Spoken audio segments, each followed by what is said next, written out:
live on Monday night. Adult drinks taste better out of a Paw Patrol cup. It's a true story. Absolutely. It tastes a lot better out of a jug too. or out of the Frog and Onion pub in Bermuda. What's wrong, Mike? You got no championship pictures to put up in your background? Yeah, no, I got a bunch of second place finishes to hang up. Oh, snap. That's actually not my house.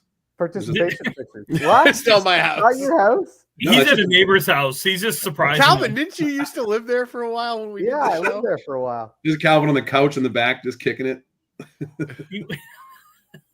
Yeah. Oh my goodness. Hey, and welcome to episode 152. Something 152 of Ripping the Rack podcast. God, you're loud. Me? I got a new computer, so everything's loud, and you're super loud. Oh, that's okay. Volume, man. That's why I sound better and look better, is because the computer's better. Oh, look better. Wow, that's some high-tech computer right there. It really is, dude. Wow. So, getting back to it, I'm the host, Tim. With me today is we're going to start medium south and start with Brian. Brian, how you doing? Very good. How are you, sir? How was your first day back to work after a extended absence? I'll tell you what. After 6 years, I'm ready. Tim, I really drew upon you for inspiration this morning. I'm like, okay, first day back in a while. What would Tim do? And I'm like, is it time to retire? You're not wrong. I got back from Worlds and wanted to retire. It was not From bowling or work? Work. Oh. Let's see. We're going to go up north to the King of the North, Mr. Calvin Locke. How are you, bud? Oh, fantastic. How's everybody tonight? Just and ducky. As everybody has been asking, and as everybody will probably ask, my finger is fine. The medication and look, see, how's the finger? The finger is fine. It's all healed up except for maybe a little bit of dead skin every once in a while. It is all drained. It's 3 times less the size. Lots of pus came out just to make everybody feel good about themselves. That's pleasant. Yeah, I know, right? Just to make it all. You should have videoed it. I love watching those on TikTok and stuff. Oh, listen, I couldn't look at it. I mean, I could because I'm not that kind of person. I'm not queasy about it.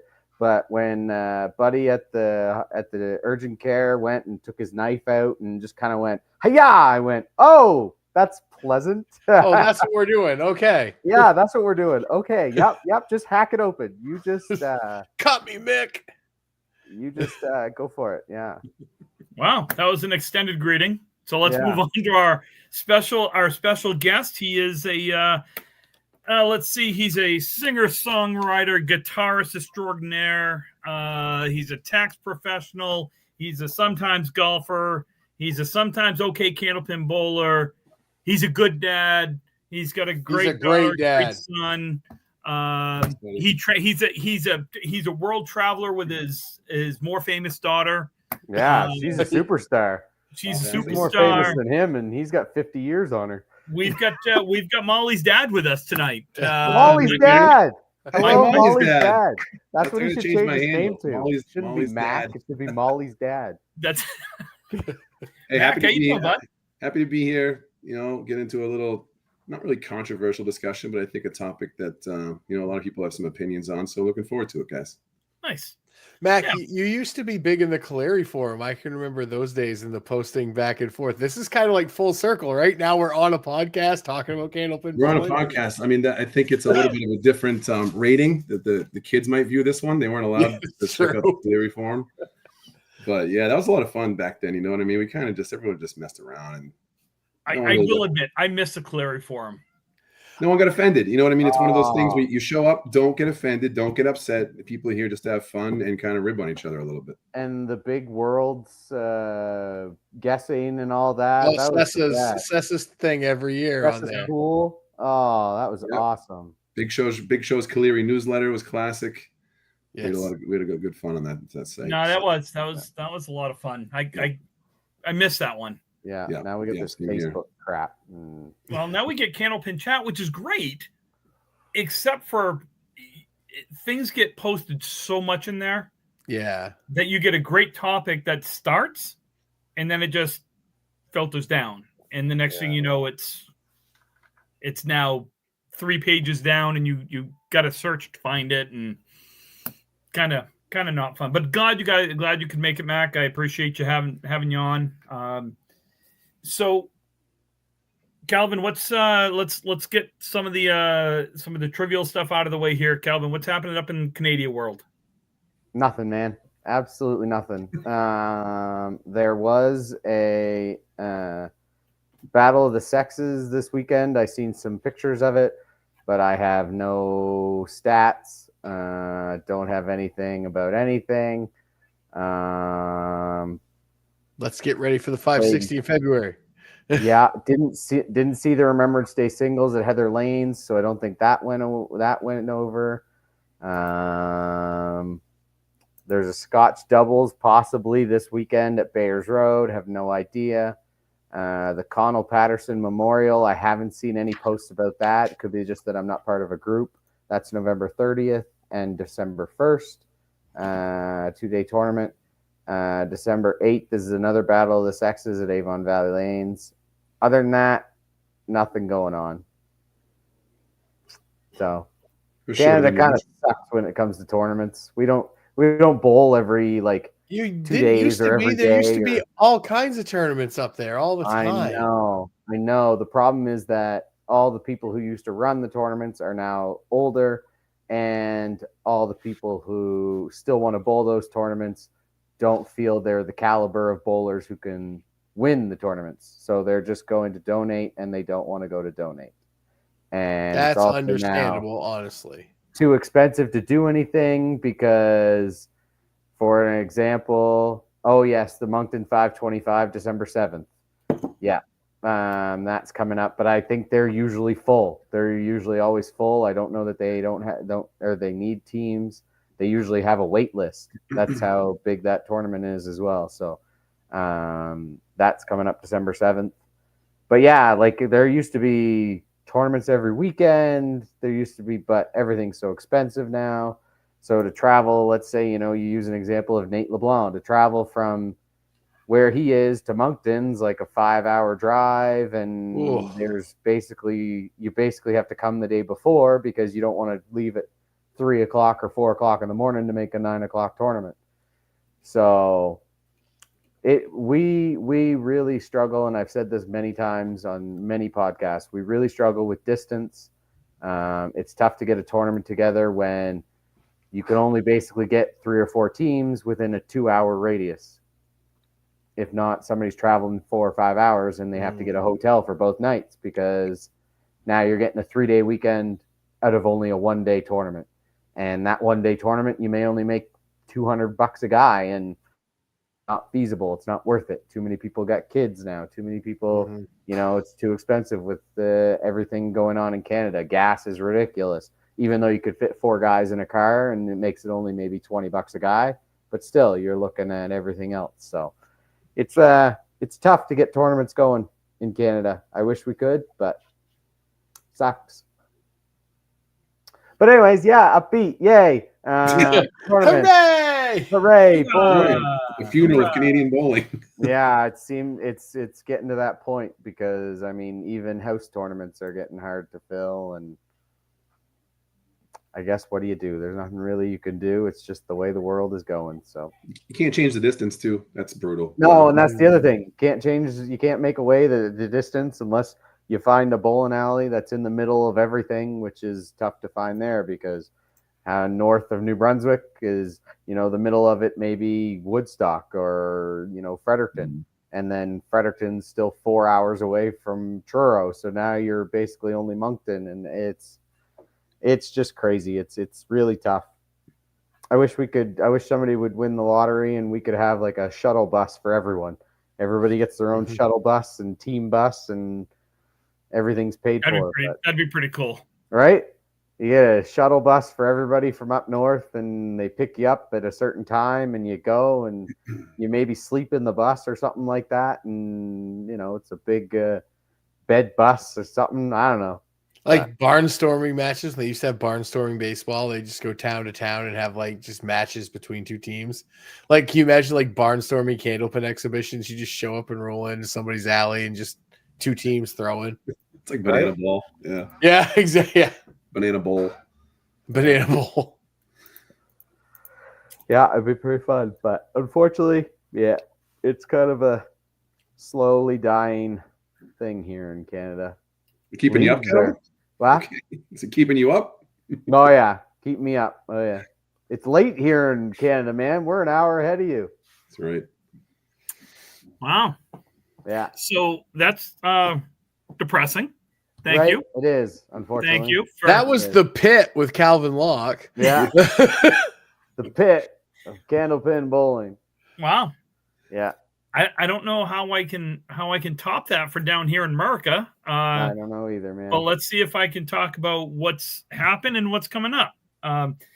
First, I do want to congratulate Jenny Rowe. The record was finally recognized by the ICBA, and we are working behind the scenes to have Jenny and Steve Reno recognizing the, representing Millis. We are going to have them on a show, hopefully soon, where we will talk Jenny's string. And if anyone hasn't seen the news show that she was on, really cool little segment. It was just kind of neat. So just goes to show you that, you don't have to be a world beater to have a great day. And that's exactly what she did. She got hot and held the string. I don't know if you guys have watched it yet, but it was pretty fun to watch. I did. As soon as it came out, I was watching it. It was a pretty good string. And the fact that she was as surprised as anybody else, and she was going, I don't know how I'm doing this. And everybody just cheering her on every box. It was great. But I love how people just stopped. Yeah. Like everybody stopped and just gathered around and watched her bowl that last couple of boxes. It was really cool. It was pretty neat. Those first few boxes I was watching her, she was just gallivanting with the crowd. I think she might have had a strike or a double, and there was like a guy in her ear. It was just so it was kind of cool to see because, when you get around a lot of the pros, everyone's so focused and so into it. But she was just chilling on the lanes, about to throw a 210 or whatever else she threw. Absolutely insane to watch. Which is so cool. Like, I know. In those strikes, look, I know. Thank you, Caitlin. That was her husband. That was kind of in her ear. So thanks, Caitlin. You completely got me off track. Yeah, Caitlin, just like your husband, you're not allowed to talk to him. He's squirrels. He's old. Oh my gosh. Shiny things, huh? Shiny. Yeah. Look, answer. What was I going to say? You can't take compliments. He's not used to that. We don't know, Tim. That's the problem. Yeah. No. We have no idea. So you didn't start anything. Other than so I know she stole one of the strikes. I think it was the first strike was a backdoor strike. After that, those other ones were ripped. Oh yeah. Like they were ripped. It was great. Yeah. Pros are so focused. Yeah. Yeah. That's why he's not a pro. That's why he's retired. Oh no, the best is when you bowl with him and you're like, hey, I'm struggling. Can you pay attention? Yeah, absolutely. You get down to the box. Hey, what did I do there? I have no idea. I was looking at my phone. I was on my phone. I was watching something else. I have no idea. I really am a good teammate, though. I am. You're not. I am. You are a great teammate. You are a terrible coach and an awful scorekeeper. Thank you. Yeah. But I'm a great teammate. I've never seen it. Oh God. No, he's a good teammate, but just don't ask him to pay attention to anything. I pay attention. I just lose focus quickly. That's okay. It's ADD. But you never regain it. That's the problem. We have to be like, come on, Tim, over here, focus. It's all good. It's all good. Anyway, so we will have her on Wayne, I know you sent an email asking us about it, so the answer is yes. We will definitely have Jenny on. We're going to have Steve Reno on representing Millis. And also, congratulations. Another record falls at Millis this weekend. Yeah. Timmy Douglas, Timmy 480. Yeah. It's a big Weekly series. record. Should have been about a 5'10" probably if he had a second ball. But, what are you going to do? Calvin Locke, the voice of just What? absolute. Just What? Okay, attaboys. come on, people. Did you see the 9-pin break? He bombed the 9-pin break, and they didn't show the video, but he obviously. Oh, we lost Mac. Oh, we lost Mac. He got pissed. Man, Yeah, Calvin. Yeah, I know. Made fun of Timmy and pissed off Mac. Yeah, pissed And off just- Mac. There he goes. Yeah. There goes our special guest. Yeah, peace out. So, He's come on. decent. Missed that 9-pin break. Come That's on. why we can't have nice things. I know. Oh, It's true. oh, wait. Oh, that's awesome. Sorry. No, We Molly's got dad. we got Molly's dad back. We got Molly's dad back. Let me guess. You couldn't figure out how to change your name, so you figured you'd just drop out to just get it back. No, I just had a U moment. I saw a button and I just pressed it. I got excited. Oh, hey. Oh, speaking of pressing buttons, we'll talk about that later Oh, too. I don't press buttons. We No, got I don't. a good video that we want to talk about I pressing don't other press people's buttons. buttons. I got told at a very young age in the world, don't do touch it. my button. Don't do No. it. So I I don't do don't it. press buttons. I don't do it either. So, but we will show the video, and then can't we will wait. have a Oh, we quick have video discussion. evidence, huh? Yes, yeah. Can't wait. I'm We excited. got our King of the North up there trying to play mind games with me, and Not we even know I'm close. just dumb enough not to like. It's all right. It's all good. Yeah. It's all good. The right team won. We're good. Well, I know what that outcome was. Yeah. Well, that is true. That is definitely true. So anyway, we will have Jenny on. So let's talk ladies Can-Ams. Were a couple of weeks ago. We would have talked about it last Monday, but a couple of us might have been. I was sick. I ended up with a low grade fever, just chills, everything. Not good. You had the world's flu. It happens. Yeah, it's most. Of the Normally time I when you get done. normally I get it there though, of some sort. Yeah, you certainly do. Yeah, yeah, but no. So congratulations to Team Meeting on their win. Had a great weekend up there. High-Low Dispensary had a fantastic weekend. Last Minute Hurricanes again, fantastic weekend. They came in third. Penny Lane Shooters fourth, and Riverwalk Prices fifth. Tournament high single was Team Meeting at 641. I'm pretty sure that would have won a couple of high singles in the Worlds too. Wasn't down that at the Leeds. high single at the Worlds? I thought there wasn't very many higher than that. The tournament high average, Amanda Carroll with a 117, Tasha Murray 115, and D Nice with a 112. And then the tournament high single, Maria DiFrancesco, with a 156, which she did on the very last string. And from everyone that I've talked to about it, said that they were basically the bowling alley came to a stop and they were cheering her on. And I don't know. I love those types of things. So congratulations, Maria, on that. And again, congratulations to Team Meeting. Let's see. That was Team Meeting is. That's like their 6th or 7th win. Oh, it's like they're 12. I don't Yeah, know. they've been around Jill, forever, Jill right? Wood, Melissa Sinton. Oh, you were Brooke trying to Federer. figure out the team? Oh, I could have told you. I had it. Shannon Scribner, Amanda Carroll, And Jill Wood. and I already said Jill Wood. I don't think you did. I started with Jill Wood. I don't think you did. Second place was the High-Low Dispensary, which was Renee Skinner, Kerrigan Skinner, Cassidy Courier, Peyton Dyer, Michelle Bisbee, Jenna Ward, and Shannon Calvert. Third place was Last Minute Hurricanes, which was Mona Lamar, Michelle Ward, Leanne Lowe, Faye Sawyer, Shirelle Nealand, and Sam Waite. Which kind of an interesting story. Of course, Michelle lives in Florida, so she, flew up for that. She hadn't bowled in like a year. The high-low dispensary too. They were missing 2 people. They went with 5. I do. Oh, they did. Okay. Yeah. And then, of course, Leanne hasn't bowled in 3 years and went up. And so, what a great run for them. That's fantastic. Not yet, Mac. We'll get into it later. A team did succeeded with 5, with only 5. Oh, look at that. Not yet, Mac. We'll get into let's that. just say that's 1 string matches for a weekend. That's true.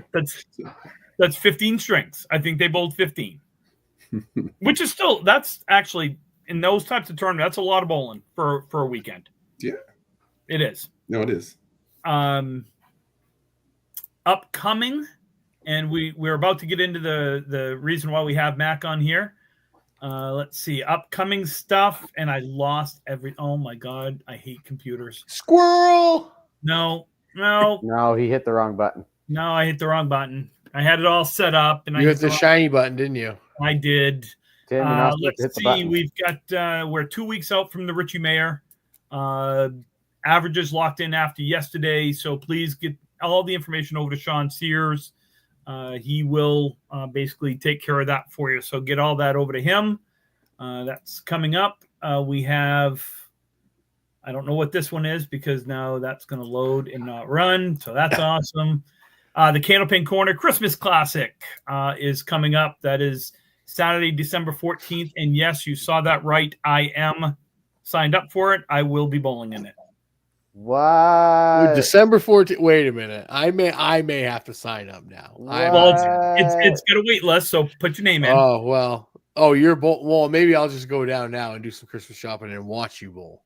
I am. And I'm bowling it because it's 5 strings and it's a 9-pin tournament. So I'm hoping I don't have to bowl. What would be that? 150 balls in 5 strings. I'm in that one. Maybe we'll be on the same lane, buddy. Oh, that'd be fun. And then you can make fun of me and I can make fun of you. If you win it and you win the belt, can we recreate a Hulk Hogan Jimmy Hart pose, but you get to be Hulk Hogan and I get to be Jimmy Hart with the belt? There's a belt. If you win it, there's a belt, dude. No, I know, but I'm not really sure how that works because I'm pretty sure Hulk Hogan picks Jimmy Hart up. Yeah. Yeah. Okay. So I will be Jimmy Hart. No, you can't. You have the belt. That's the I'm thing. not you picking can't. you up, bud. We'll use a stool in CGI. Not happening. You can do wonders with Adobe nowadays. No. Do you want to do the Dirty Dancing lift? Oh, we could do that. We do that one. Yeah, actually, buddy. I might just throw you right over me, but either way. That's yeah, okay. no, I'm getting launched at that point. It's going to be like we'll have like a lawn dart. Let's see. We've got the Webster Timber Lanes has their 5th annual South Shore Classic. That is 10 a.m. Sunday, January 26th. I believe that may change, or he was thinking about possibly trying to change it because Academy came out with their Rock and Bowl, which is the same day. So that's the pro and the youth. Support the kids. Yeah. So I don't know if that's what's going to happen. Matt did announce the South Shore Classic back on October 3rd. So it's hard not to run into a tournament these days. So it's I get it. So we'll see. Just for more information, contact Matt Nichols, and he'll help you out with that. Greg knows what's up. Jack. Hey, you know what? Let's talk Worlds. Okay, so first. Oh, what are we going to talk about? I'm just going to pause for a second, just because I do have some Canadian news that just came across the feed apparently an hour ago, but I missed it because I wasn't scrolling Facebook an hour ago. Narissa Daniels threw a 422 tonight with scores of 140, 122, and 160. Apparently, she got new shoes. I was saying that new shoes are working for her. New shoes are working for her. So, Narissa, awesome bowling tonight, 422. Killing it. Atta girl. Where was that? I have no idea. Just says 422. She Monday night, ladies. It's wherever she bowls. It's wherever she bowls her league. Yeah, Metro League. I don't know, wherever that is. But I don't know where I know she lives up in the Halifax area. Yeah. Right? Right. So Bears. Somewhere up there. Bears Road, maybe? Yeah. I don't know. I haven't been to Halifax in years, which depresses me. I know. We talked about it at the Worlds quite a bit. Mhm. And that was a topic of conversation. It's my favorite bowling alley that wasn't in America, honestly. So the first thing we're going to do, we're going to get a little bit of controversy out of the way first. And this is the touching of another person's button. Yeah, let's do it. Okay. So this happened in our match, the first round playoff match between Lucky Strike and Outlaw Rides. And I'm going to share we're going to present my screenio here.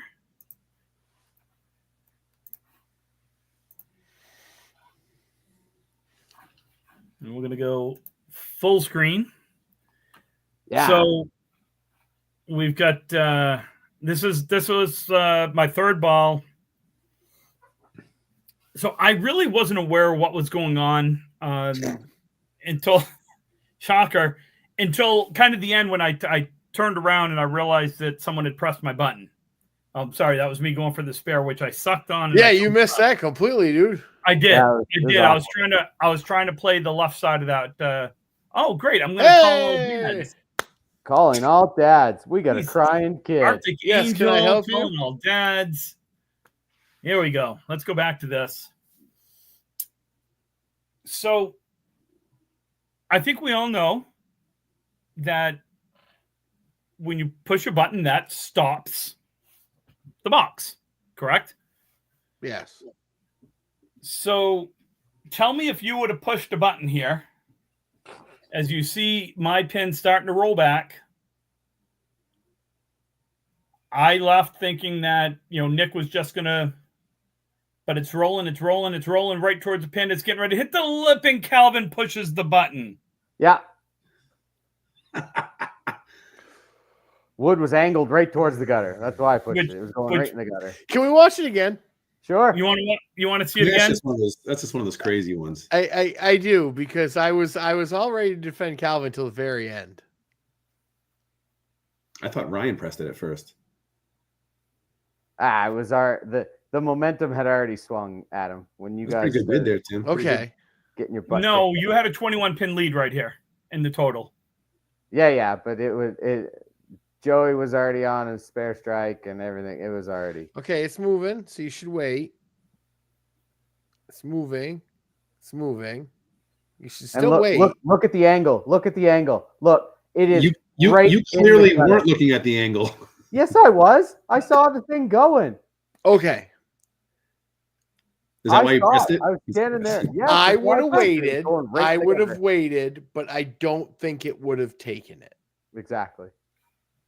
So we're gonna the answer, Nico, is yes, it is my responsibility to push my button. However, my teammate was going up and the pin was rolling back, so I walked off because my teammate said he'd get the button. So I walked back. So technically, I should have got the box over. Which I said, go for it. Yep, which Calvin in his did say, take the box over. Dave's like, nope, we're not taking the box over. Started a little bit of war of words. That moved on. So, lesson to folks, don't touch the button of the other team until either A, the other guy says it's okay, or there's nothing left on the plate, what I would say. I would even take that one step further. Remember last year, was it last year? The controversy at the World where we had the grievance called on the button that was pressed. And then, God, I can't remember his name. He's a Canadian guy who's awesome. Adam, maybe. But remember, he had his button pressed on him. He had just ripped a hammer as the top was coming down, but the button had been previously pressed by his own teammate, who was the anchor, right? So think about it. If you're the anchor, you press both buttons. When you're done, you walk off. Your leadoff bowler comes around the other side now, and he didn't see that the red light was on, right? That he had pressed, and he threw a strike, and then the thing came down. It was just one of those crazy moments. I do remember. Then we called a grievance, and we sat there for 20 minutes and talked about it. And then he had to take I remember that he took the box over. It was a spare fill. Yep. He was on a fill, right? Ripped a hammer, and didn't get the fill. because the red light had come on and the machine had started to come down because the person, I do. So I think what had happened was the lane had already reset. The pins were there, and then the anchor finished his box. Just pressed both buttons, maybe out of habit, and then that poor kid went up and lost his hammer. So I mean, there's really no need. I just don't see the need. I personally, this goes way back. I mean, I'm talking way back to when I bowled with Charlie and Russ, and even before. Is we just didn't press the button of the other team. Like I can remember someone throwing a strike at me and leaving the pins like that. And I finished up and I just pressed my button and they said, "Oh, you didn't get my button?" I said, "Why would I get your button?" Yeah. Like, that's fine. Like it's fine. I just wanted to really give Calvin shit because doesn't bother me any. I don't get the opportunity to do that very often. I know what I did and I had no problem with it. So no shit off my back. Didn't bother me one bit. I don't care. He's like, I saw that going for the 10. I was taking that thing. No, I wasn't. And I would have never done that if I saw it was going for the 10. It was not going for the 10. It was going straight in the gutter. And I knew where it was going. So which is why I pushed the button. I don't know if that was going for the gutter, Calvin. Okay. Tim, play it again, if you then. count and you watch it, it's like in the gutter and the sweep's coming down. Yeah, you can't see it. But it's like pushed. Okay, it had to have hit it by this point. Okay. Oh, and now it goes. Like it goes in the very last instant. Like I kind of got Calvin on this one. Like it wasn't gonna take it. Should he have waited? Yeah, but was it gonna take it? No. Yeah. Not a chance. Adam Sauer, that was it. Was it? Okay. Oh, that's right. Yeah. Thanks, Chris Redfield. Yeah. Yep. So that was. So the Worlds. I will congratulate, and I already did, but I will do it officially. Congratulate Academy on their win. I am not congratulating Josh Daly though, because he is he who shall not be named on this show. Right, Calvin? Right. Yes. Yeah, yes. We don't talk about We don't talk about Josh Daly. Guy. We don't talk about that guy. He must not be named. Yeah. But we believe. We believe in that guy. Hey, look, I will. I didn't watch the whole thing. Neither did I because it was over after the first string. Seaholm coming out with that 173 right out of the gate. I mean, oh yeah, he absolutely hammered everything. Yeah, he hit everything. Oh yeah, no, that was not a. And we've had it. We've had big. All of us have had big streams where we kind of get done and be like, we didn't really deserve it, but I'm going to take it. I mean, he earned that string. Yeah. So, and then again, Waters had, I don't remember what he ended up with, 370, 378, I think it was. Yeah. He bowled steady all week. Let's talk about the sides. The sides? Yeah. Because Calvin, you bowled on the left. Oh, you mean the difference? I thought you meant the sides of the pins. No, what? Oh, what did you? So I'm gonna, Brian, and I know you weren't there, so it might be a little tough for you to talk about this one. But no, I actually got to step away real quick, so this is perfect. I'll be right back. Okay. Calvin and Mac, what did you guys think on Monday when it came out that we were going to have one side was going to be one and the other was going to be the other, like two different divisions? Perfect. Because to me, I was psyched. I'm like, oh, that's sweet. That's the first time we've ever been able to do something like that. Absolutely. And that's how it should be. 423? Damn. Crushed Did he really? I guess so. Timmy, when you say it's sweet that we were able to first time we were able to do anything like that, what do you mean exactly? I mean, so we're not side by side with the. We're not side by side. We're not 24 straight lanes. We're away from each other. Oh. Yeah. Meaning we're 12 lanes on here, and then you got a whole big middle, and then 12 lanes over here. Yeah. So it was compressed, but yet it was open, if that makes sense. Yeah. No, I like the side, the back to back. I like that it was able to be split and that you really didn't know what was going on with the other side other than looking at the standings or walking over and asking how everybody's doing. I enjoyed that kind of aspect. I enjoyed, you're on your side and you can focus on your side. You don't have to, move around with people. And there was a lot, I find there was a lot more space because you weren't jammed in. I mean, it was tough that it was jammed in up front, like everybody, like it was very crowded up around the scoring, but it was good that it was like very spaced out. So you could have like at the ends, so like lanes 3 and 4, you had lanes 1 and 2 to sit on instead of there being 2 more teams there. And lane 11 and 12, you had 13 and 14 to sit on instead of 2 more teams being there. So it was nice or 13, 14, 15, 16, whatever you want to do it. So that it was nice that there was space and there was like movement, able to have movement around. I did like that. I like that we were separated. I agree with you on that part. I like that part. Hey, you know how else you can get space if you change the number of max roster guys. But the other part is there were guys I didn't even see. I didn't even know. Someone told me that somebody was down there from Canada, and it was like 3 or 4 guys I didn't even lay eyes on or get to shake hands with. That part kind of bummed me out a little bit. Yeah. But you're right. The space was nice. Having the area to ourselves was kind of nice. Longer walk for the bar for us. Not so nice. Not for us. It's great. I mean, and I'll tell you, you're right, Mac. There were people that I didn't get to see.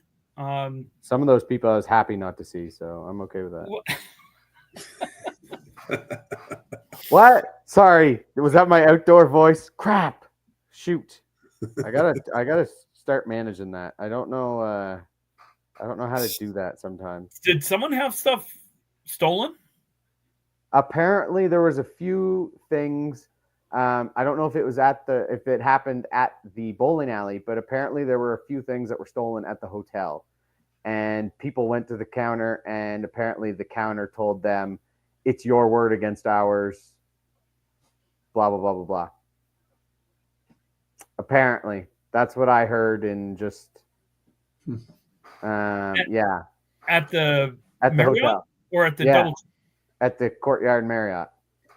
I have never had a bad experience at a Courtyard Marriott, so I'm shocked. No, we didn't have any bad experience, but I heard that their stuff got stolen from the hotel. Okay. Adam's not talking about this year. He was talking about a few years ago in Fredericton. Yes. Okay. I've seen that, but yeah, I also heard that there was stuff stolen from the hotel. Anyways. Yeah. Yes, and I was just going to say 2 things. One is I wanted to congratulate Fenway Academy on their second place finish. They beat us decidedly in the semis, and Cole went 400, which is great. So just again another tough loss. But yes, the live scoring was cool. Loved being able to see the live scoring, both from Lita Lanes as well as through the Candlepin Bowling Network with Bob Lee and Paul Grant. Those guys, I thought they did a great job all week. Loved having 2 separate. So you did have one set. One set of lanes on the left division. You had one set of lanes on the right division. I thought that was pretty cool as well. I would like to say thank you to Lita Lanes, Lexi, and her staff. I thought this is not a easy tournament to run. So I thought they did. Oh, and they never stopped. No, I thought they did well. And to the one person I seen complain about them, he can go stick it up his ass, because that was probably the rudest thing I've ever seen. The fact that you go on a public forum and talk about these people who have given their week to host us, and we're there literally probably 12 to 13 hours a day. That's a topic, by the way. That's topic number 2 that we're going to be discussing. Oh, yeah, that's coming up too. But the fact that they were there and you didn't maybe get that one little courtesy that you were looking for, and you went and bashed them on a public forum, you don't deserve to be in this tournament. You don't deserve to be anywhere near bowling alley. For all I care, that's bullshit. That's the views and expression of ripping the back mine. is individual. I don't even know what we're talking about. So I'll tell you off air. I'm not. People who know what had happened. I talked to Lexi myself, and I told her not to let it even affect anything. That's no. I thought they did a fantastic job. I would love, and actually, the third thing is pinfall. I would. Pinfall was great on the other side. They had like 12 of the. I kind of missed the day. I kind of missed the days of Bangor and Halifax when you going in knowing that if you were going to throw a good ball, you were going to score well. Yeah, that's I all. think the first 4 years I bowled in the Worlds, the high average was between 133 and 140. Mm-hmm. Yeah, Mac, when was your first year? 1996 or 7 in Halifax. I can't remember which year it was. Okay, first year in Halifax, right? Yeah, first year in Halifax with New Hampshire so that All-Stars. would have been 93, 95, 97. 97, yeah. Because 93 and 95 were in Fredericton at the old Hanwells. I missed that 15-hour drive. You yeah, A 40-minute flight or a 15-hour drive. yeah, but the difference between $500-$600 or $50. I know. I know. So let's discuss. Let's get into this because Mr. Macintosh, I invited him on the show tonight so I could prove that he was wrong in public forum. So this is based on his post yesterday, last night. Hot take. Max number of rostered bowlers for the Men's Worlds ICC should be reduced to 8. I'd add an option for an additional non-bowling captain, so 9 in that case. What do you guys think? So far, we have had Keep It 10 is at 51 votes. 8 is at 70 votes. 53% to 40 right now, with 6 people going all the way down, or 6 people with 7 votes going down to 7. And then you've got comments in here ranging from agreeing to disagreeing. So Mac, I'm gonna let you kind of take the forum on this. Tell me what you were thinking with this and kind of where your head's at with this. I've just seen this the tournament evolve over the years, right? I mean, we just talked about 1997. Coming from all the way back then when a lot of teams, some had 5, right? Some had 6, some had 7. And I'm not saying the bowling was better or worse, but they were able to do it and be competitive for most of the teams that I saw. And it's just over time, for whatever reason, that's changed, right? And even though the max roster, I believe all the rules for all those years, to me, like you said, the rules was always 10. It's just nobody ever did it, right? And then I don't know what changed, but then suddenly it just gradually started drifting more towards 8 and 9. And now I think just about everybody has 10. I'm not sure if there was, I've been a couple that didn't have 10, but we have 8. You have 8. Okay. 8 right. with a coach. Right. You had 8 with a coach. I think there's just a lot of people that want to bowl and want to be in this tournament. And I totally understand it. How I'm looking at it though, is this is a prestigious best in the world tournament. This is an invitational tournament. It was always an honor to be invited to this tournament, right? And just to go was a big story to tell everybody, you know what I mean? Because not everybody was going from the 90s and 2000s on. I just feel like now it's much easier to get in. There's 10 on our roster. I think managing that is a nightmare. I don't see the need for it. We've had mixed worlds years where there were no subs, right? And that's 2.5 days. Everyone got through it fine. I mean, I get it. So what is this? Tuesday, Wednesday, Thursday, Friday. For a lot of teams, it's really just 3.5 days, right? Not everybody bowls Friday afternoon and Saturday. It seems like 10 is just a bit of a stretch and it kind of not needed. A lot of different reasons, right? I could probably touch on 10 different reasons why I think it would help. But the main reason I think is it would be more competitive. All right. I mean, there's a whole different topic where I think you can kind of put these two together, but for this specific, what's the max? I think 8 or just less than 10 would make it more competitive, because I think there are a lot of bowlers that would be forced to be on different teams, and that would force some of the weaker teams out, depending on how you do it. So I would just like to see the competitive level of this tournament be as high as it can. And I don't think the way that it's structured right now, and to no fault of the people who've organized it, and I was part of this group a long time ago, right? It's kind of how it has evolved, but it's no fault. It's just kind of how it has evolved. And I tend to see a lot of tournaments throughout the years where we just kind of keep it as it is, right? It's just the easiest thing to do. It's always been that way. So we stick to it and we don't make any drastic changes. And I do think there are a couple changes that we could make to the worlds that would increase the competitive level, the competitive balance, that's a huge separate topic. But that's kind of just where I started going with it. Just seeing a 10 on a team. I mean, how many teams had 2 guys who bowled 3 games or 2 games? And it's great that they're there to compete and have fun and be with the guys. But I just don't think that that's what this tournament is about. This isn't about going and having a great time with your buddies. This is about winning the world championship. And I just think that we had some room there to kind of improve upon how it's been the last few years. That's all. But wouldn't you agree that possibly now is more competitive than it was before? Because before you maybe had 4 or 5 teams that probably could win it. Like, I mean, you had your like main heat, you had your McLaughlins, you had Maria's Lucky Seven maybe. So you had like 5 or 6 teams. Now, the 3 of us did a group, and you could think of 12, 13 teams that could win it. Possibly. You know what I mean? In my opinion, I'm not sure I can get to 12 or 13 when I go through the teams, but I just think that it's balanced out a little more. First of all, I think of our top tier echelon bowlers, the elite, there just aren't as many anymore.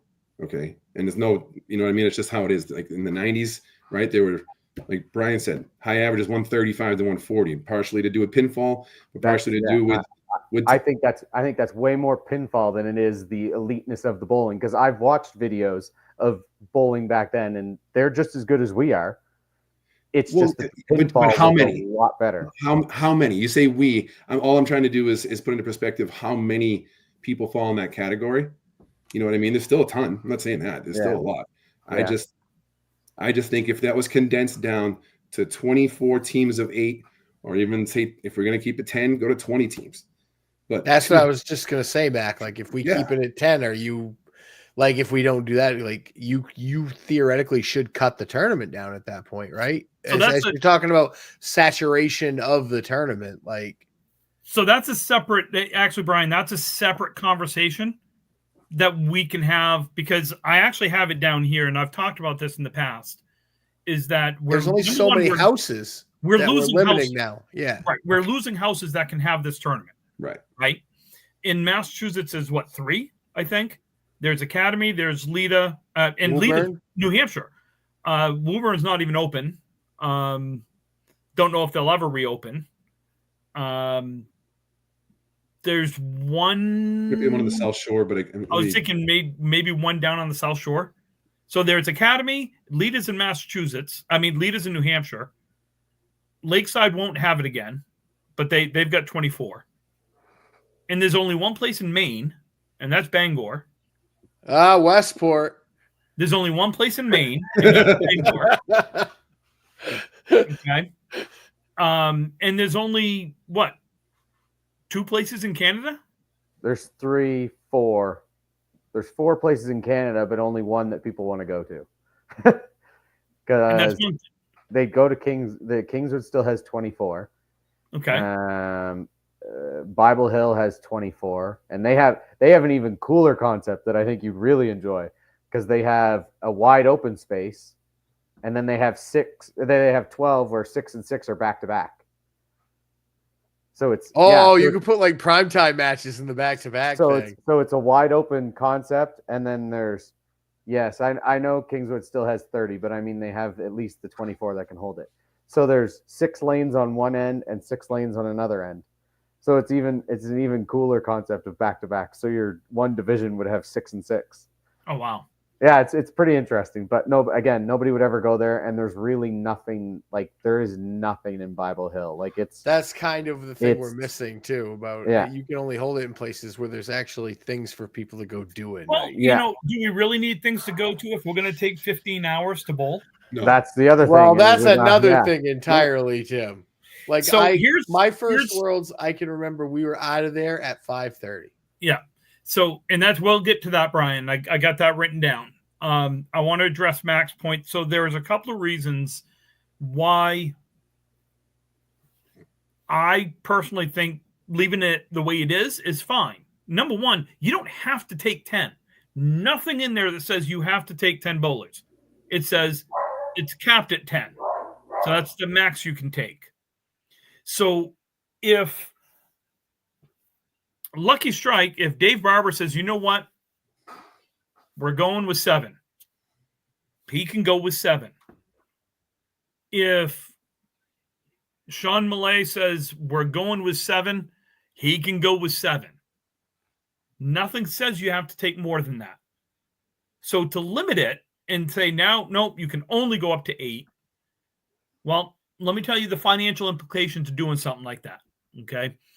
Right now, with 10 guys at 24 teams, it's 240 max people. Now, not every team is at 10, but if the average cost is $2,000 to enter, it becomes $200 a person, or it becomes $250 a person if you go down to 8. So there's more money that is costing just to enter. Hotel rooms, things of that nature, you do have that. But the financial implication of the bowling alley itself is this. If the average person spends $20 in the bowling alley, okay, food, drinks, whatever. And again, I think we all know the average person spends more than $20 in the bowling alley during the course of a day. But I'm using 20 because it's easy math, and I'm not a mathematician, and Mac is. So, so at an extra 48 people at $20 a day is $960 a day to the bowling alley. That's in their bar, food, and whatever. Over the course of 5 days, it's $4,800 that you are now potentially taking away from that bowling alley, having a chance to make that extra money. Again, I understand we're not here for that. I get it. I'm just thinking of the financial implications. Second part of this is this.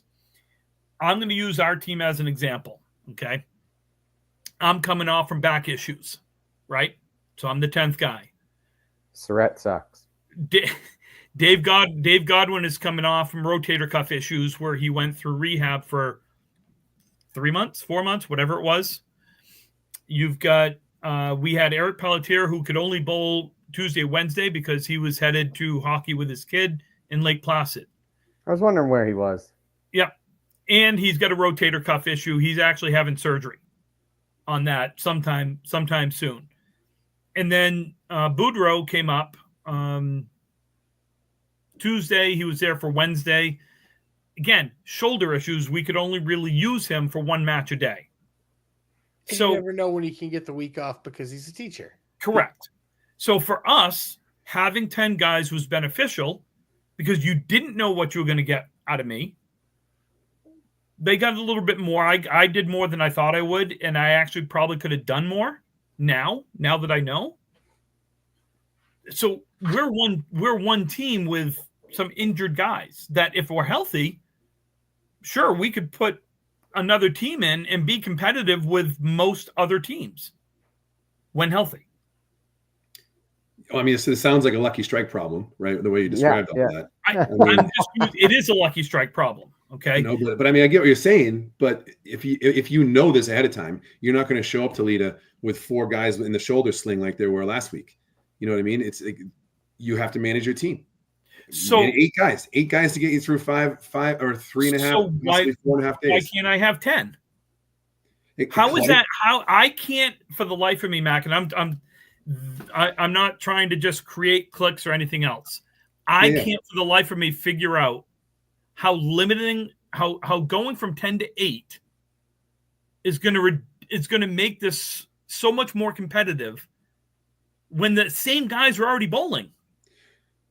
Well, But what because if you those guys go to different teams. So two right, guys right. from So that's what Lucky I'm Strike who exactly. Okay. I mean, how many times I look over and I would see Bovair or somebody watching? It's like, well, I mean, those guys would be replacing another team. I'm not going to name teams, but lower echelon teams who repeat in the same spots year after year. And those are on the 10 teams that you can instantly rule out, right? When you look at the list of teams, why should we have any teams that we should instantly rule out? It stinks that we even have that. I hate the fact that we only have 12. I mean, if it's even up to 12, like Calvin said, 12 teams that can win this thing. There's so much that we could do structurally to make it so possibly 20 teams could win this thing. You know what I mean? What makes you think that two guys, and I'm gonna Mac, let's say I'm gonna pick you and Calvin. Okay. Let's say you and Calvin are on the same team, and you two now, you know what, guys, we're not taking you guys. You two now have to go to a different team to bowl. What says that you two would want to go to a different team to bowl? Nothing says that, but you could have a roster of 10 guys and you're not automatically invited back, right? You don't just automatically get your spot because you're on the team the prior year. No, I mean, I'll vouch that's very true. I mean, I know I've kicked him off a team before, so he's kicked me off a team 3 times. Let's not come on. I mean, I understand that the year, like, I'm not saying this is going to happen, but if it ever happened, if there's a rule change, the year that the transition takes place is going to be brutal, right? But then the rule's in place forever, or for the longevity of the tournament. Now everyone knows, yeah, the 1 year is going to stink. There's going to be people that don't get to go who want to go. But I would tell you, be better. I don't know. There's 109. If you had 8 guys, right? You have 192 bowlers. So basically 96 from each country in theory. It's not 50-50 right now.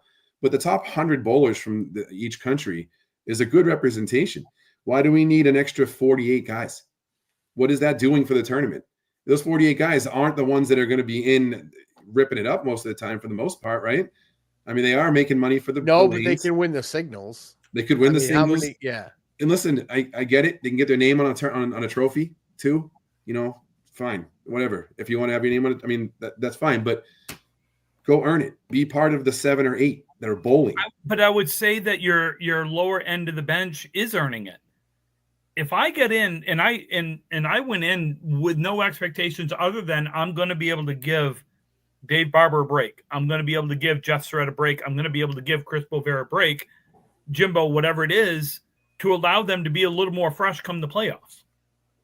That is part of running a team. If it works out that way. Yeah. If it works out that, you're right. If it works out, every team would be on the same level playing field. You know, I'm not talking about having one team that can do that. You know what I mean? So it's like, yeah, you got to manage it all for just 7 or 8, 9, whatever the number is. I just personally think 10 is not needed. It's just you got extra guys crowding the area, taking up all the space, waiting in line in the bar, waiting in line in the bathroom.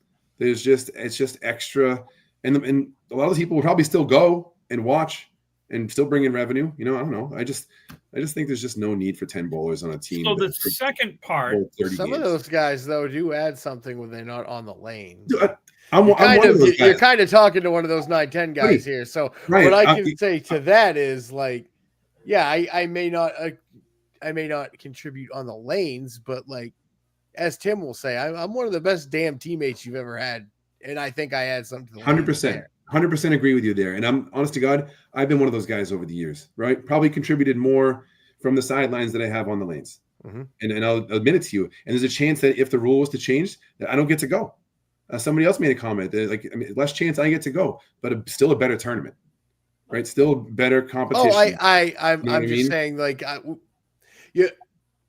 think the part that I was trying to say was it's not just guys taking up space in the line at the bar. No, they are there for but you know what I'm saying? Yeah. There's there are additional things that happen with extra people that, and somebody asked, like, why does the matches take 3.5 hours? Well, there's a lot of reasons, but part of it is the extra people. Part of it is people moving around, getting situated, a little bit of that. So there's probably 15 reasons I could list as to why I started thinking it would just be better overall. And a couple are irrelevant, right? But there are a couple that where I think that the actual competition in pinfall would increase is probably the most important.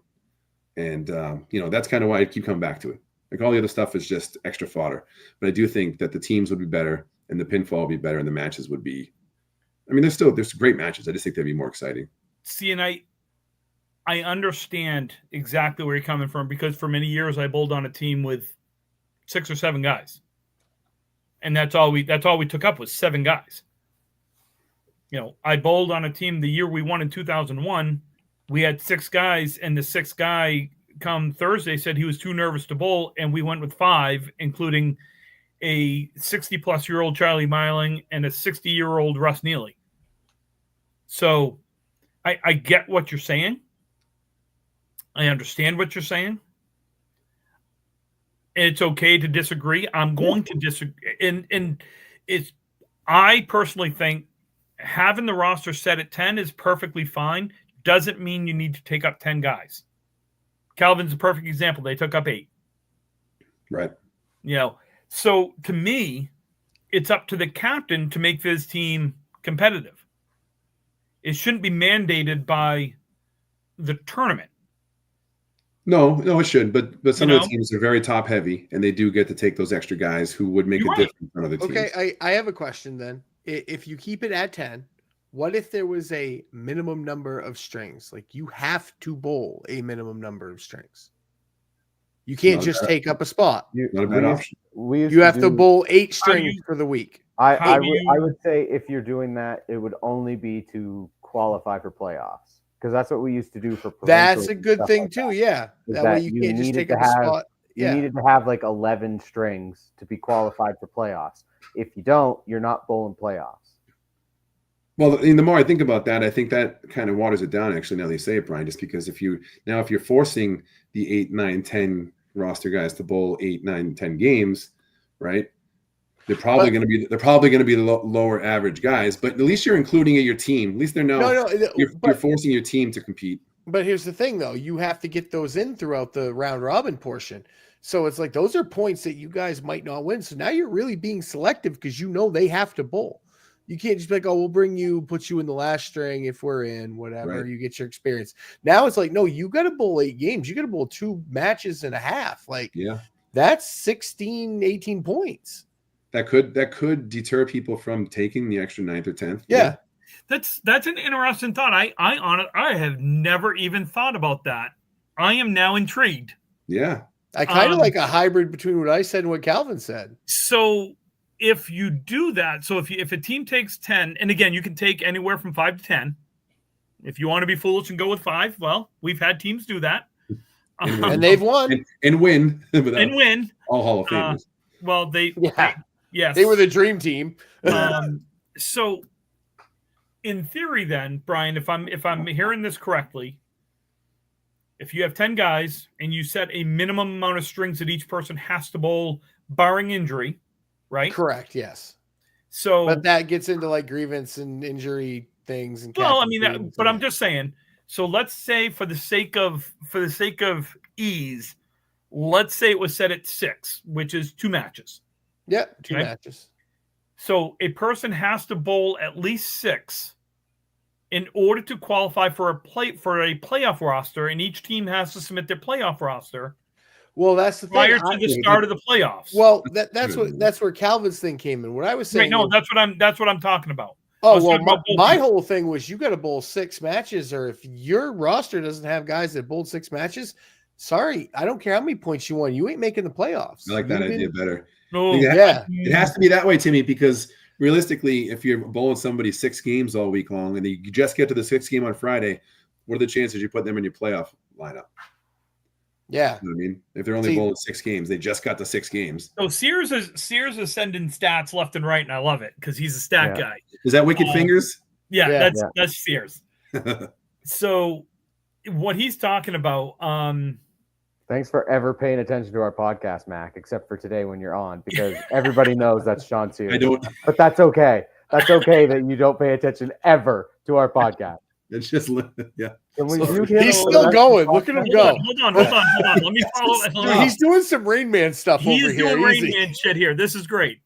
So we've got, okay, so let's go up here. So basically what he's saying, going way up here, 19 on the right and 17 on the left, bowl 10 strings or less. 107 on the right and 103 on the left through a ball.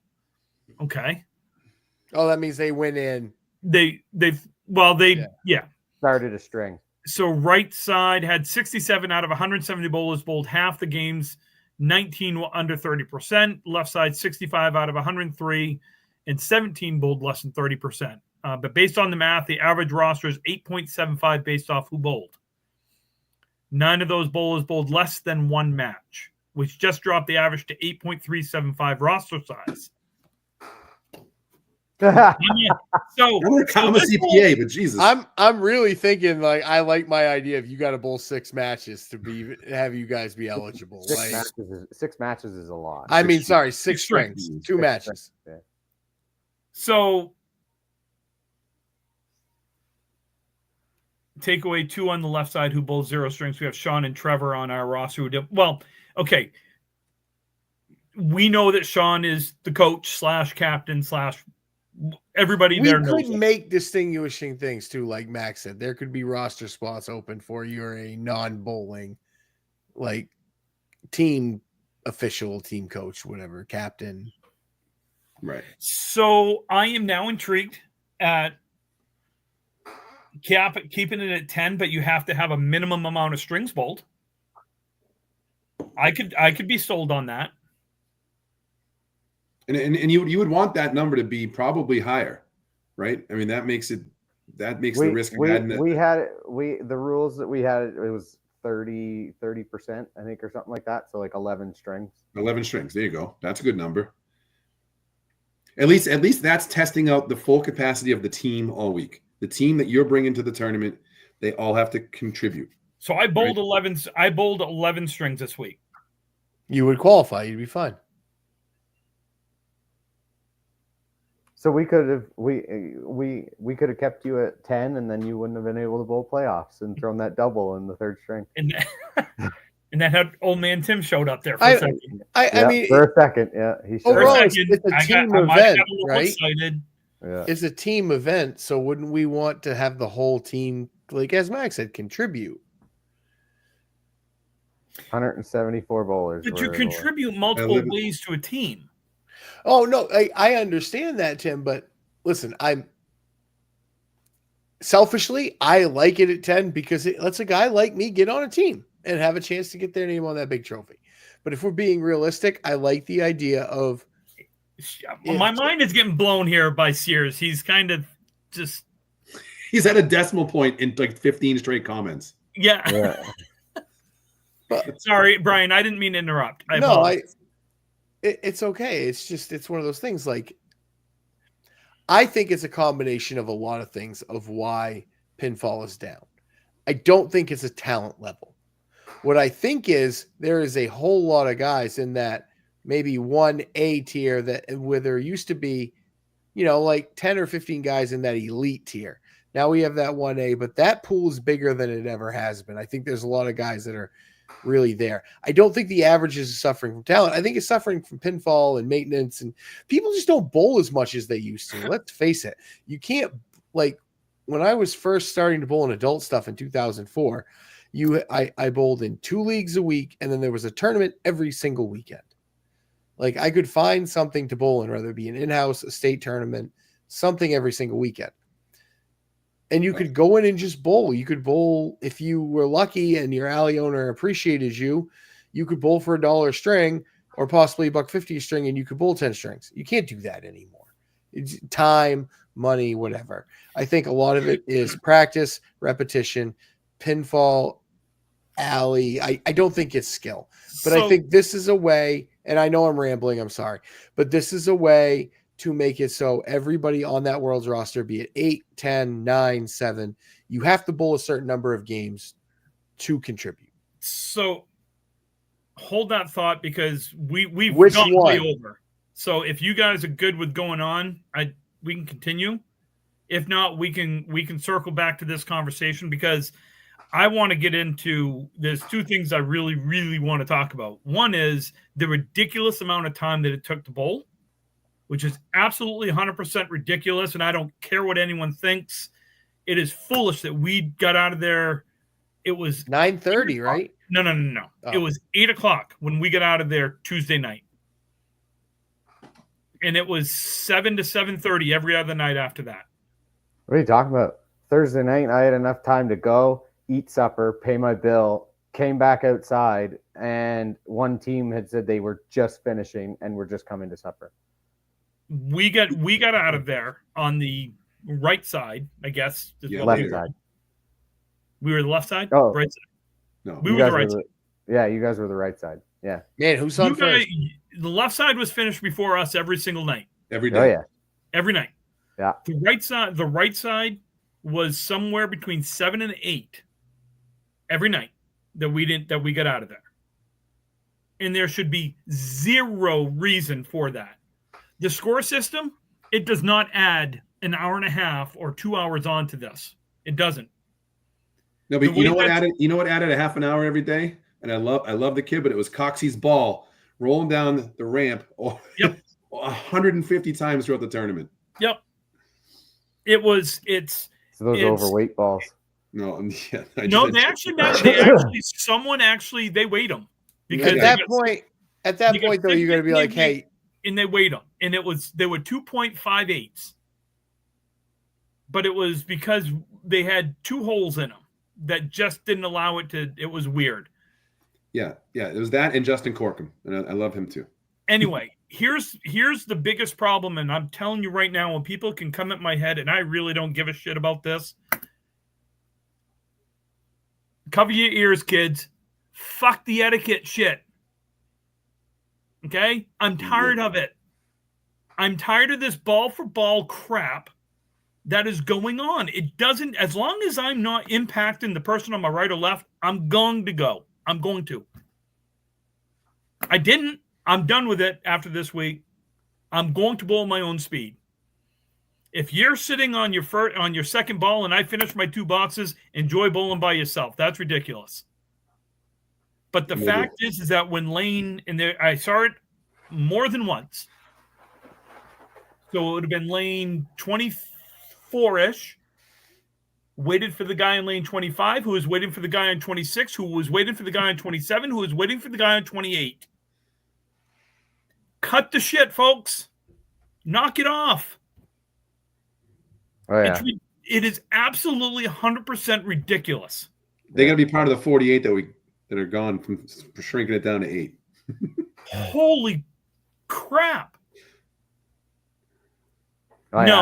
I usually stand behind my teammates, and if somebody's waiting, I'm like, no, they're waiting for them. You might as well go. Like I don't do that stuff. Like if that person beside me is waiting for them, I'm going. I'm not waiting. Now there are 2 things that will delay this that we have no control over. One is the scoring system. Okay, the new automatic scoring systems will delay. Okay, it will, because you have to wait for everyone to finish to start your next match. We used to start your next match when the 2 teams were ready. And more than once, I can remember being halfway done a string. Mm-hmm. And the match beside you starting. 2 teams over that hadn't even finished their 3rd string of their second match, and we're already halfway through our 3rd string. Yeah, you can do that in Moncton. You can do it in Moncton. You can do it in Bangor. Well, yeah. No, actually you can't, because they've got semi-automatic scoring. Yeah. So you have to wait. You have to wait. Unless they just do the 1, 2, 3, 4, 5 thing, and you don't need to. Correct.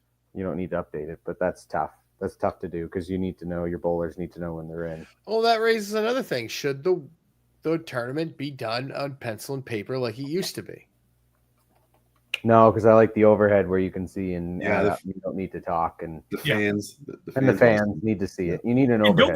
Don't get me wrong. This scoring system at Lita, which is the same at Augusta, which is the same at Portsmouth, is fantastic. It really is, but it's a time thing. Like it is a time thing. Okay, so if you can't change that, then you have to change what you can change, and that's waiting and going ball for ball. Okay, sometimes I went ball for ball with most people because they kept up. I'm a relatively fast bowler. I don't take a whole lot of time. I don't see the reason to sit there and stare at stare at an open rack and swing my arms 32 times. Not naming names, but we all know who we're talking about. Mac. Yeah, So, yeah. And Sean, I don't know. I didn't see anyone cut anyone off, so I don't know about that. Most people don't, but that has a way of working itself out though throughout the match. If you do it a couple times, it's more than one person will come up to you and be like, "Hey, dude, come on now." And I love Jock's bark, the dog. But that's another thing. I made a comment. I can't remember who was bowling. And they stopped because they heard a dog bark. And I'm like, yeah, I can handle the noise of the bowling alley. I can handle the screaming. I can handle all of that. But you don't expect to hear a dog bark. Right? Why is that throwing you off? Because you don't expect to hear a dog bark in a bowling alley. Again. Hey, squirrel moment. What are you listening to a dog bark for? Because I heard it. So? You're telling me that if you were sitting there going for a spare and you heard a dog bark that you wouldn't stop? I didn't all week, and I heard the thing barking all week. The thing. Well, I think Snoz used to do it regularly on the lanes. That's probably why you Snoz used to be in your ear when you were bowling. Okay. And that doesn't bother me either. So that was a little bit different. I was expecting that because that was Snoz. Well, he could actually get in your ear. Yeah. You got in my waist. That's true. So we're gonna shut it down for the night. There are obviously we have more to talk about. Matt, would love to have you on again soon. I'd love to come back and talk about how I think all the captains for the world should change, but we'll see. Okay, actually, you brought it up. Okay. So are we going to have a series of conversations, firesides with Matt? We're not ending it. Mac, you brought it up. I got my guitar. We'll do guitar one of these nights and just do a little fireside. Yeah, perfect. I got it. Tell us. Let's just come back tomorrow night. Let's just do this. Let's just come back. Listen, I'll leave it. I'll be brief and just leave it with where my head's at on this one. But I don't think teams should be grandfathered into this tournament for the entirety of its existence.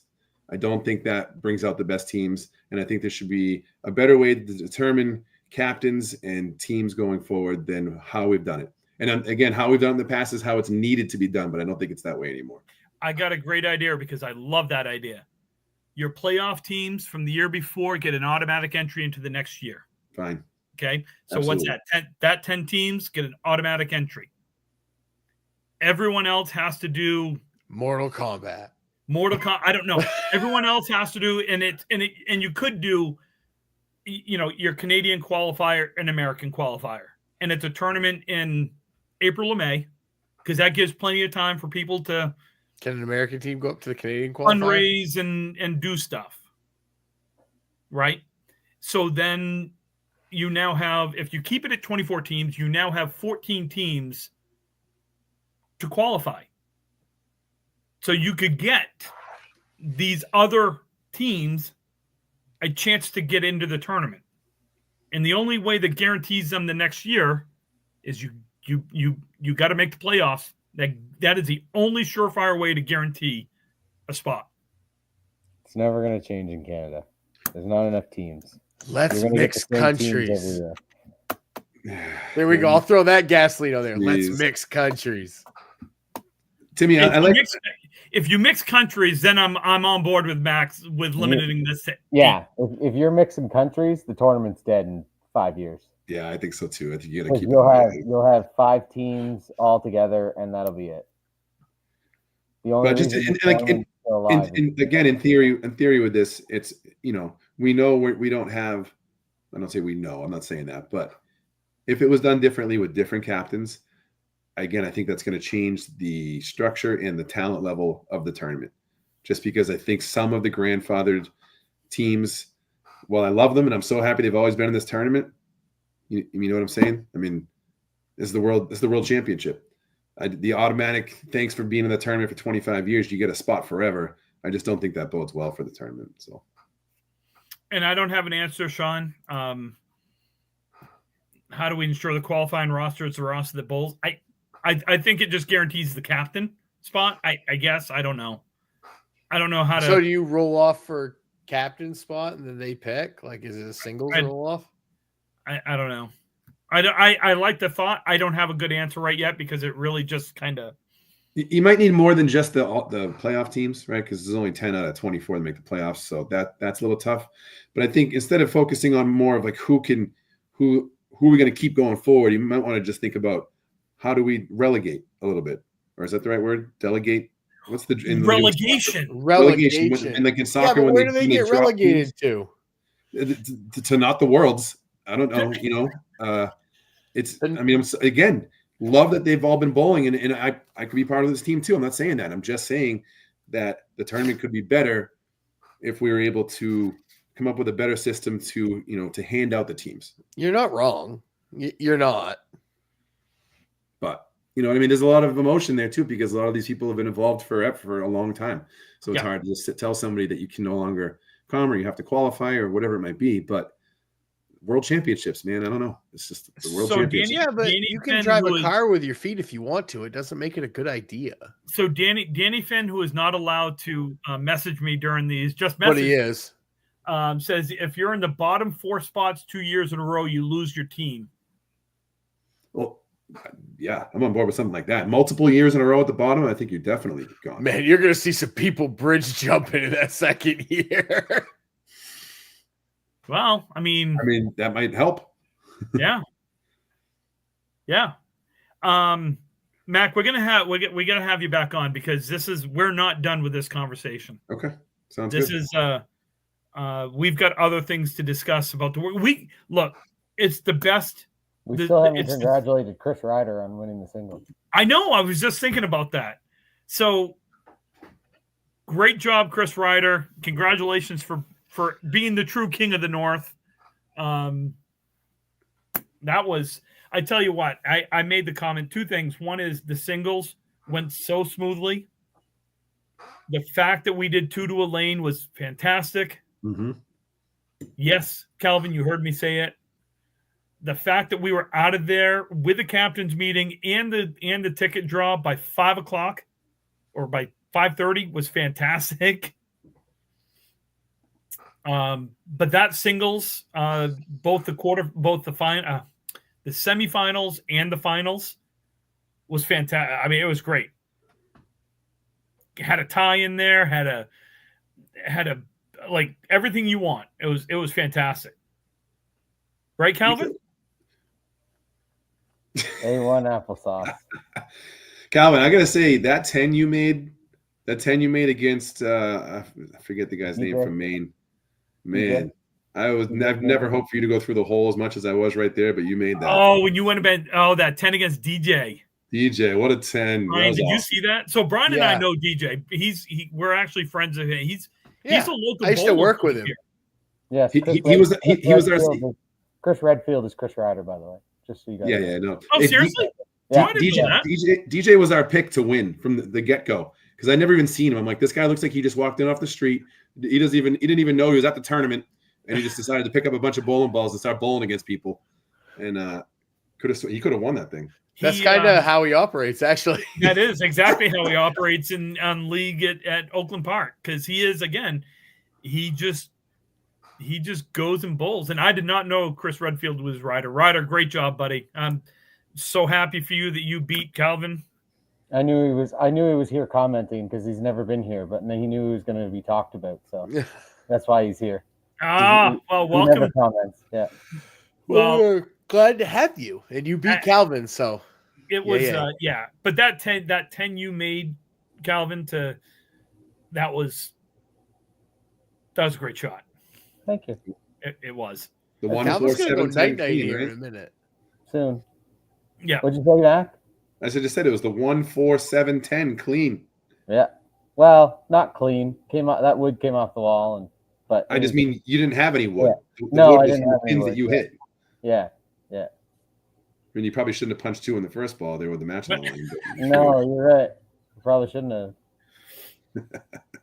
But no, that was fantastic. Great to see. Caitlin, you are correct. Calvin is always the bridesmaid, never the bride. Thank God. You don't want to see him in a dress, Caitlin. We've all seen it. It's scary. It's pretty hot. Nightmare Yeah, fuel. The legs are pretty good. There's white as Tim. Yeah, Stephen Hubbard. Well, Stephen Hubbard, that was one Oh. pin. Chris threw a strike in the 10th to force him to throw a strike, and you got a 9-pin break. the 9-pin break. Yes. Yeah. Oh, God, it was crazy. That was some of the best. That was really just a wild finish from the final 8 down. I felt like every match came down to the last ball. Yeah. Well, even the round of 16, because Joey Lister won by 1 pin over. Was that Chris Danny Merrill? Harris. No, Danny Harris. Oh, Danny. That's right. I beat Chris Merrill in that round. I had 154 to his 148. So Yeah. that was there's a lot of good bowling in the singles. That was I beat Joey I'm Lister, not normally a good watcher of bowling. Like I never have been. But I thoroughly enjoyed just watching those singles matches. Yeah, That was fun. good. Lots of That good was bowling. like, I swear everyone was averaging about 125, and then Tuesday started. Yeah. Tuesday started. Tuesday, people went to the left side. Yeah. Yeah. So we're gonna thank you guys for being here. Thank you to the to the folks at home that were watching and listening. Mac, thank you for joining us. Appreciate it. Would love to have you on again so we can continue this conversation about the men's worlds. As I was going to say, this is the single largest tournament that we have in Candlepin bowling. And from the men's side, it is definitely the most prestigious tournament. So it deserves another episode to talk about it, to talk about how we can make it bigger, better, faster, stronger, all the good stuff. Awesome. Let's do it again. So for those of you at home, thank you. You can find us on Ripping the Rack podcast and on Jesus, I completely forgot the whole ending, how we do this, Bri. How do we do this? Oh, you can if you have any questions, comments, or concerns, you can send an email to rippingtherackpodcast@gmail.com. You can find us on Facebook. You can find Brian on Big Booty Brian on OnlyFans. And Brian, where else can they? How about a disclaimer? And where else can they hear us? Well, Tim, they can hear us on Anchor Breaker, iHeartRadio, Spotify, iTunes, and Google Podcasts. And the views and expressions of tonight's Ripping the Rack podcast are those of Tim, Calvin, Brian, and our wonderful guest, Mac, or Molly's dad, as he is better known as, because she is an all-star. And we are all very proud of her and her accomplishments. Thank you so much for listening tonight. She did very awesome. That was cool. And if you're listening on YouTube, like and subscribe. Yes, like and subscribe to our YouTube channel. Maybe we'll get paid to do more better stuff. That'd be kind of cool if we actually stopped losing money on this. It'd be kind of neat. It would be kind of cool. Yeah. Yeah, I mean, what the hell? It's my money anyway, so. Yeah. Yeah. Our money, right, Tim? You don't need it. I mean, it's my credit card that pays for this, so what the hell? It's just detergent for Angie's laundry anyways. Yeah. Yeah, that's true. That's true. Thank you, Papa Tim.